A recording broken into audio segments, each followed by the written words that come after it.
Hello, my name is Emily, and I am an assistant youth and teen librarian here at Fayetteville Public Library.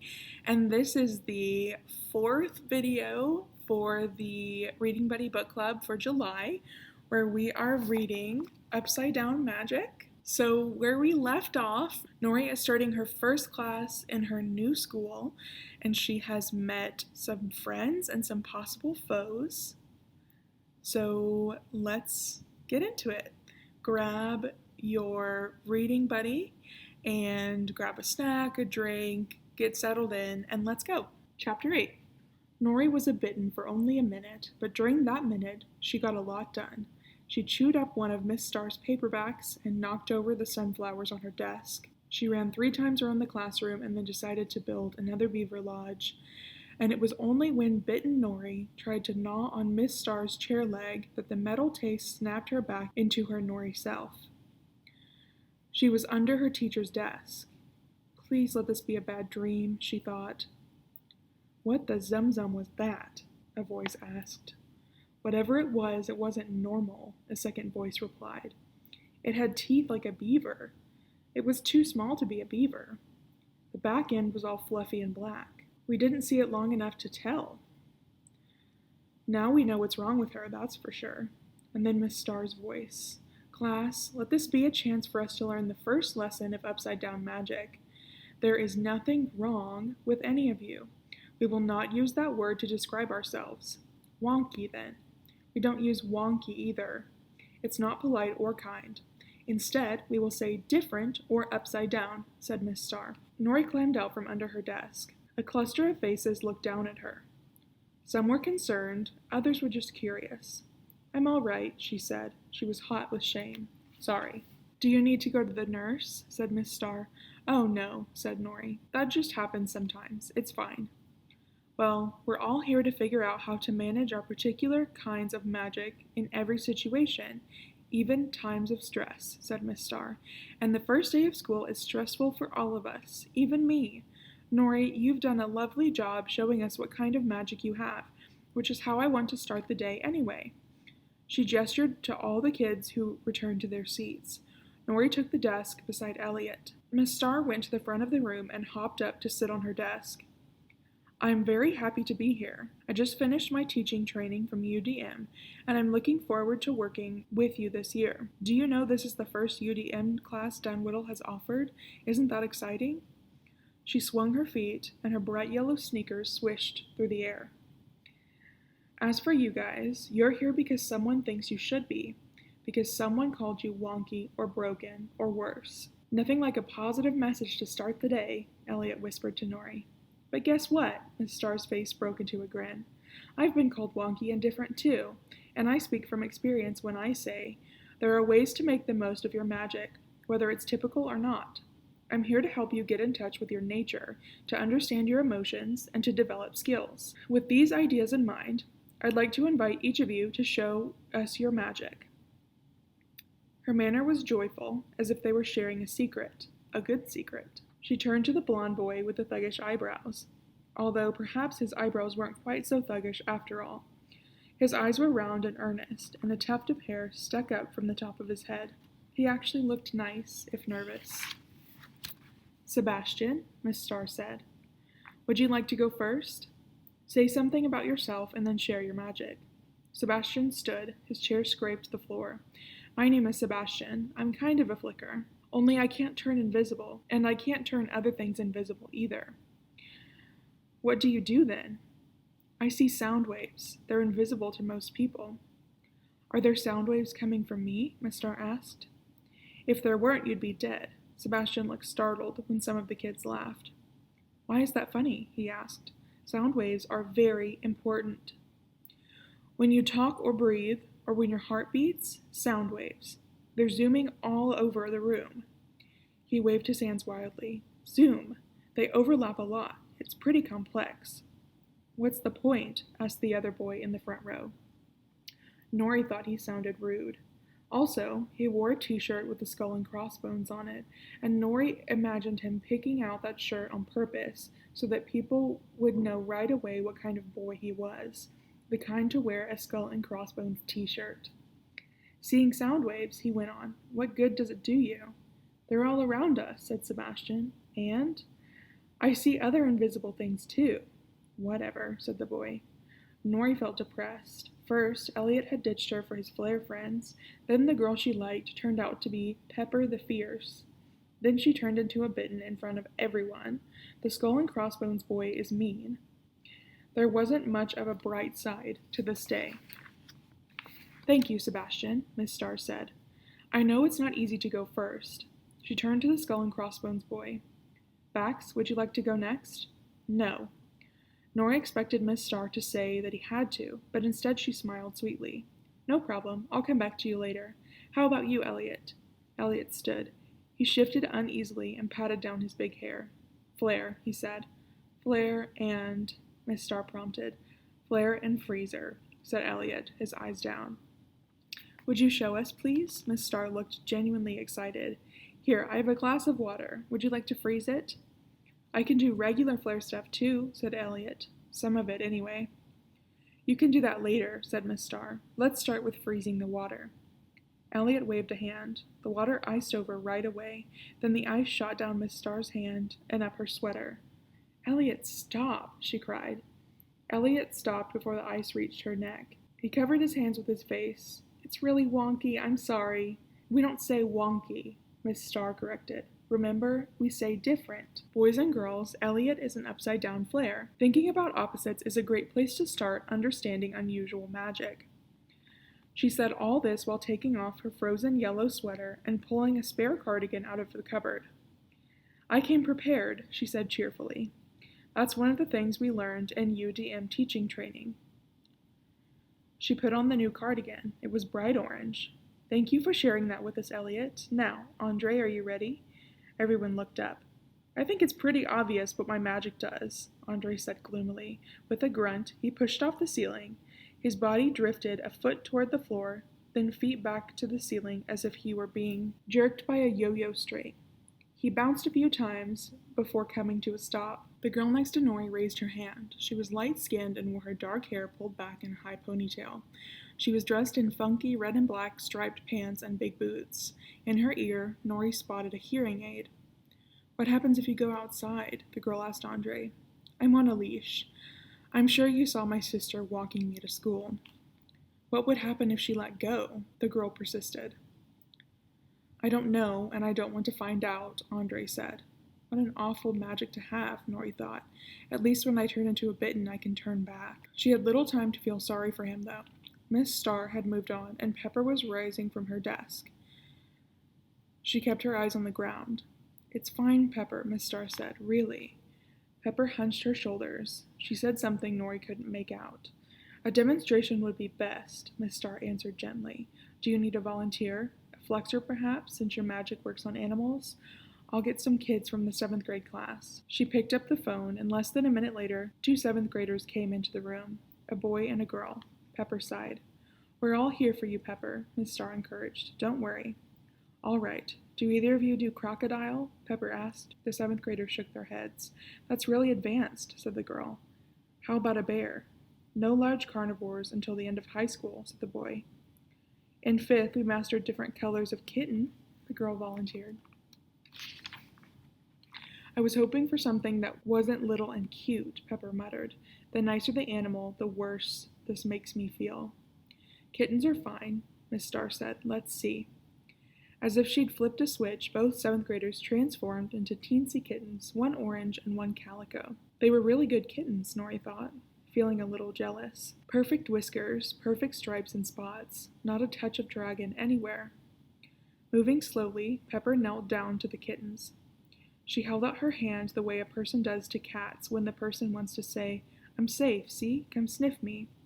The calico's tail stood straight up. Her legs went rigid. She yowled a horrible high-pitched yowl and then fled the room in a blur. The orange kitten cowered and hissed. He tried to escape by crawling up the wall, his tiny claws scrabbling against the white paint. Pepper was clearly the scariest animal these kittens could imagine. Miss Starr cleared her throat. All right, thank you for showing us your power, Pepper. Let them relax now. But I can't, said Pepper desperately. I can't turn it on or off. They just hate me. Said Miss Starr. Pepper, would you mind going down the hall, way down the hall, just until everyone calms down? Twin spots of color appeared on Pepper's cheeks as she slunk out of the room. Chapter 9. Things worth doing are usually hard, Miss Starr said. But so what? We're not afraid of hard work, are we? It had taken Miss Starr and the 7th grade teachers 10 minutes to coax the orange kitten down from the top of the cupboard. The calico had fled down the hall and out the door, but had luckily been found underneath a radiator. Now things were back to normal. Pepper had returned and slumped in her chair. I'm here to work with you, with all of you, Miss Starr continued. She gave a short nod, as if that settled matters. Marigold, you're next. The girl with the hearing aid stood up. I'm Marigold, and my parents live 3 hours away, she said. I moved in with my grandparents so I could come to this program. My grandparents let me watch as much TV as I want, so that's the good part, but I miss my family. Me too, Nori thought. Marigold went on. I'm not upside down, actually. I mean, not an opposite. I'm... Whatever Marigold was, she couldn't find the right words for it, or else she didn't want to say them out loud. It's okay, just show us your magic, Miss Starr told her. If you say so. Marigold touched her chair. It began to shrink, smaller and smaller, until... Oh, they couldn't see it anymore. I shrank my bed, and now I have to sleep on an air mattress, Marigold said, and I shrank my grandpa's car, and now he has to use a bicycle. This year, I hope I can learn how to make things big again, or at least control the shrinkage. You're kidding, scoffed Bax, the rude boy who wouldn't show his magic. You shrink things, which basically ruins them, and you don't know how to fix it? Miss Starr clapped her hands. She doesn't know how yet. That's something we can work on, Marigold. Marigold bit her lip and nodded. Then, since her chair was too small to see, she sat down on the floor. Willa, you're next, said Miss Starr. The girl who rose from her desk was like a blonde white elf, made of pointy elbows and knees. Her hair was a pale shiny curtain, and her mouth was full of braces. I make it rain, she said. Willa is another upside-down flare, said Miss Starr. Elliot, isn't that interesting? Can you light fires? Elliot asked. Willa shook her head. No. Let's try to talk in positives, said Miss Starr. You do rain at present, and I'm sure you'll do more as you develop. Do we need umbrellas? Willa nodded. Again, I am prepared, Miss Starr proclaimed. She strode to the group of yellow umbrellas leaning in the corner. Then she handed one to each student. We're ready, Willa, she called out. Maury felt her depression lift a little. If Willa could make it rain, that was important. She could help crops grow, bring plants to barren deserts, help animals. A rain talent could be really useful. It might be very unusual. No one could fairly call it wonky. She got her umbrella open just in time. Rain poured from the ceiling, drenching the room, and running in small rivers from everyone's umbrellas. The floor's wet, said Elliot. And the carpet, said Marigold. And all our papers, said Bax. And the books. It's kind of awesome, though, Nori murmured, admiring the raindrop on the toe of her sneaker. Is it? Said Andre. Really? His umbrella was inverted and filled with rain. It had become heavy and was pulling his upper body down while his feet stayed on the ceiling. He was soaked. Willa turned the rain off. Sorry, she said. It never ends well. I can only do it indoors, so it's kind of worthless. Positives, remember? Said Miss Starr. Every day is an adventure, and Willa is a remarkable and unusual talent. We'll get the janitor in here, and Andre, I'll see if I can get you dry clothes. She picked up the classroom phone and made a call. After she hung up, she said, Problem solved, but let's all bring in spare things to keep in our lockers, okay? The days will go smoother that way, with Willa and Marigold and Elliot among us. The Flare classrooms all have to do the same, you know, and they need burn ointments. So we should count ourselves lucky. I can totally light fires, said Elliot. You just didn't give me a chance to show it. Everyone closed their umbrellas and stood awkwardly around the wet desks. It's down to you, Bax, said Miss Starr, smiling at the one student who hadn't yet shown his magic. Are you ready to share? No, Bax said. Come on, Bax, Miss Starr said. She was firm but friendly. We will all support you, and we will help you become your best self. The spirit of the UDM classroom is trust. I don't think I should, Bax insisted. I disagree. We could start by talking. I know from your papers that you're an unusual fluxer like Nori, right? Nori showed us a very interesting... Miss Starr gave Nori a smile. What was it? A bittern, said Nori. A beaver kitten. A lovely bittern, said Miss Starr. And after that, I think we're prepared to handle anything. So, Bax? Bax cradled his head in his hands. Whenever you're ready, Miss Starr said. Fine, he mumbled. Nori heard a whoosh as Bax turned into a tremendous chunk of rock. The floor shook as he crashed off his chair and onto the floor. Whoa, Willa said. That was a great sound wave, Sebastian added. He's a rock, Nori said, astonished. She had never known a fluxer to become a rock, a plant, or anything that wasn't an animal. She couldn't quite believe it. He's really something, said Miss Starr. She hopped off her desk and walked around Bax, admiring the thoroughness of its transformation. Very good, Bax. All rock, no boy. How do you feel? Bax just sat there. Miss Starr laughed. Okay, you've proved your point. You can change back now. Bax just sat there. Bax? Miss Starr shook him. Fiddlesticks, I think he's stuck. It took 4 people to roll him down the hallway into the medical office. Nurse Riley was a pudgy gentleman who wore scrubs decorated with unicorns. He seemed surprised to see Bax, but confident. He promised to have him fixed up before lunch was over. Nori followed the rest of her classmates on the way to the cafeteria. This is upside-down magic class, she thought. A freezer, a fierce, a girl who shrinks things, a girl who wets things, a boy who sees sound waves, 2 wonky fluxers, and a flyer who can't come down from the ceiling. Nori took her 100th deep breath of the day. She wanted to look on the bright side, but from where she was standing, she didn't see much of one at all. Chapter 10. In the cafeteria, Nori and Elliot both got plates of mac and cheese. At the salad bar, Elliot got only cucumbers. Nori got only cherry tomatoes. He was a single veggie guy, and she was a single veggie girl. Well, tomatoes were not really veggies, as Father liked to point out, but close enough. Plus, they both had big hair. Nori smiled at that thought. Single veggies and big hair. 2 things, at least, that they had in common besides upside-down magic. Come sit with my Flair friends from ordinary school, Elliot offered. Nori nodded and followed him to a table where 2 girls and a boy sat, already eating. The 2 girls had carrots and celery and broccoli next to their mac and cheese. The boy had a huge serving of mac and cheese and 0 vegetables. Hi guys, Elliot said, setting down his tray. This is Nori. She just moved to town. He gestured to the others. Nori, this is Lacey, Zinnia, and Rune. We call ourselves the Sparkies. The girl named Lacey looked familiar. Nori drew her eyebrows together and said, This is going to sound weird. But do I know you? No, you don't know me, Lacey replied coolly, but you've bothered me. Zinnia tried to smother a giggle. She didn't try very hard. Nori took a spot at the table. She studied Lacey more closely. Sharp, short haircut, tiny hands and feet, enormous black glasses with lenses the size of large cookies. Oh, Nori exclaimed. We were in line together at the Sage Academy test. You didn't get in either. Lacey made a scornful sound, stabbed a piece of broccoli, and said, Please, of course I got in. But I decided not to go. I wanted to stay in Dunwhiddle and do Flair stuff with my besties. Nori opened her mouth to reply and then thought better of it. She remembered Lacey's father coaching her on roasting marshmallows. She remembered Lacey's panic when her name was called and her sobs when she fled the hall. Lacey chewed the piece of broccoli. She chewed it so aggressively that it seemed a small act of war.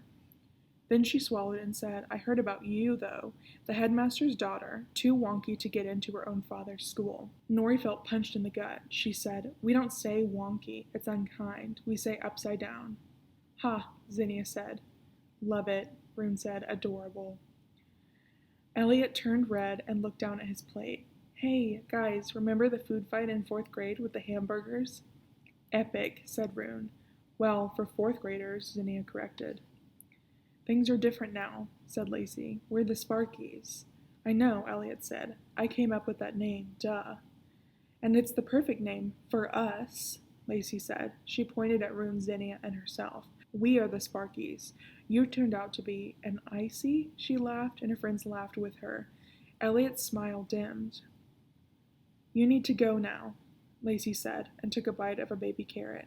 You're embarrassing yourself, and you don't even know it. And when you embarrass yourself, you embarrass us, Zinnia said pleasantly. Elliot turned to Rune, looking for some support. Well, Rune mumbled. Rune, Lacey said. Rune rubbed the back of his neck. We've been trying to ditch you all summer. Sorry, dude.